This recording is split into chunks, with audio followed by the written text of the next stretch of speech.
माताजी जय श्री कृष्ण बधाने केम छो तो बहुत ठंडी ठंडू वातावरण थी गયું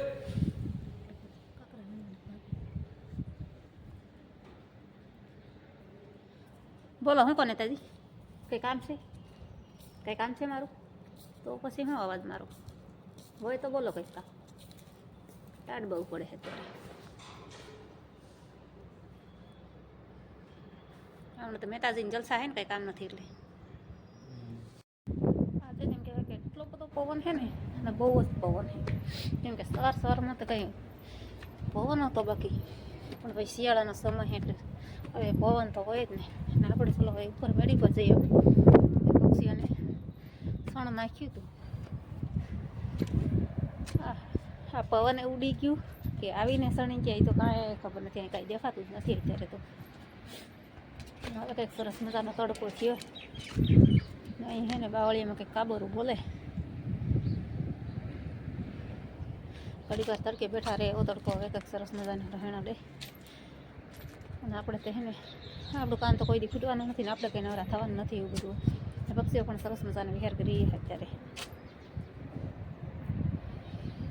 એવું હોય ભાઈ શિયાળામાં જોવો તો ખરા વાવણી ચારે કોર પાકવા આવી હવે ટૂંક સમયમાં હે ને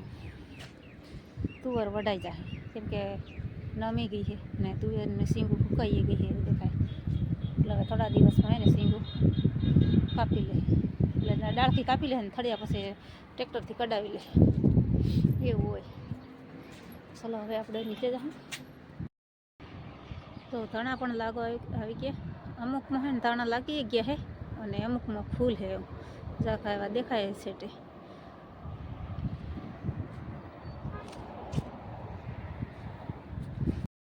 સરસ થઈને બપોરનો સમય થાય ને ત્યાં સરસ મજાનો તડકો થાય એવું લાગે આપણે પછી મોટું વર્ક કરે તારે હે ને મેં વિડીયો લોબર કરે ઘરી જાય અંદર એટલા માટે બારોબાર ગયા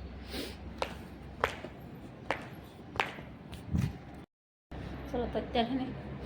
પક્ષીઓ માટે પાણી નાખવું હતું પણ કંઈ હે ને આપણે કંઈ વહેલા સવારમાં વહેલા કંઈ હતા ને એટલે મેતાજી પક્ષીઓ માટે હે ને કુંડું કરતી હતું કુંડું જેલા ખાય છે એટલે આપણે ઘરે કુંડું છે ને એમાં ડોલ પાણી નાખી દઈશું એટલે ઘણા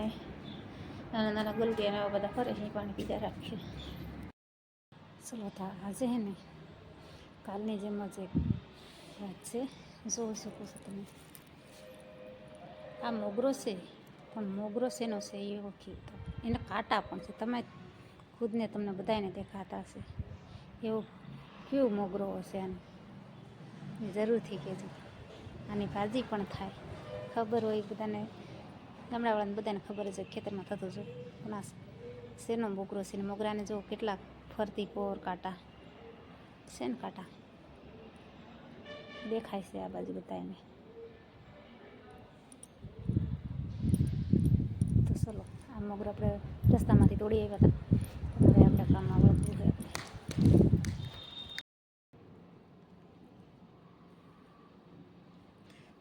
ચલો આજે માંડવી તાર્યું ને આટલી માંડવી એક કટ્ટામાંથી નીકળી આટલી માંડવીને ડૂબવા નીકળે એમાંથી આવડા કાંકરા અંદાજે કેટલા સુંદર હતા 5-6 કિલો જેટલા હતા હજી ગણવાના બાકી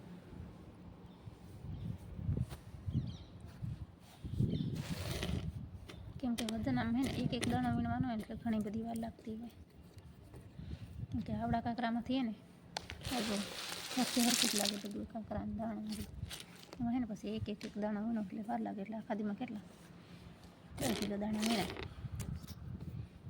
બાકી કાંકરો એ અલગ થઈ જાય ઝીણા દાણા હોય જવા દેવાય અહીંયા ઉતાવળ થાય ત્યાં આખા દીમાં કટ્ટો વીણાઈ રહેવું હોય ભાઈ સરખા ઘઉં દેખાય આખા ખેતરમાં